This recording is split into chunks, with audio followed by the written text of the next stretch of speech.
Viewers, এখন আমি আপনাদের সাথে শেয়ার করবো খুব সুন্দর একটা জামা। আপনারা দেখতে পাচ্ছেন জামাটা কিন্তু অনেক অনেক সুন্দর। আর এটা হচ্ছে সম্পূর্ণ আপনার যে বয়েলের মতো একটা জর্জেট আছে, ওই রকম জর্জেটটা হচ্ছে একদম কমফোর্টের ভিতরে। আর এগুলাকে না সরি, এগুলো বিশাল যে কাপড়গুলো আছে বিশাল কোয়ালিটিও, আবার আপনি বুঝতে পারবেন না যেটা আসলে বিশাল নাকি জর্জেট।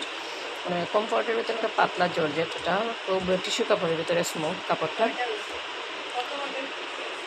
এই যে প্রিন্টটা দেখতে পাচ্ছেন, প্রিন্টটা কিন্তু অসংখ্য অসংখ্য সুন্দর। আমার কাছে জাস্ট অসাধারণ মনে হচ্ছে ড্রেসটা, মানে স্কাই কালার, মানে হালকা হালকা ডিপ কালারের ভিতরে ড্রেসটা। আর এটা অনেক দিন আগের তৈরি, আমি এখন বের করছি পরার জন্য। দেখতে পাচ্ছেন হাতাগুলো দেখলে বুঝতে পারবেন যেটা কোন কোয়ালিটির। এগুলো কিন্তু প্রায় 3 থেকে 4 বছর আগে বের হয়েছিল মৌসুমি হাতা। এটা হচ্ছে 2 পার্টের হাতাটা, দেখতেই পাচ্ছেন। এটা আমি নিজে তৈরি করছি, কারণ আমি তো সেলাই কাজ জানি আর পারে, আমি সেলাই করি। এই জামাটা কিন্তু অনেক আগেরই, বাট আমি ভাবলাম একটা ভিডিও শেয়ার করি আপনাদের সাথে যে জামাটা কেমন আর কতটুকু সুন্দর।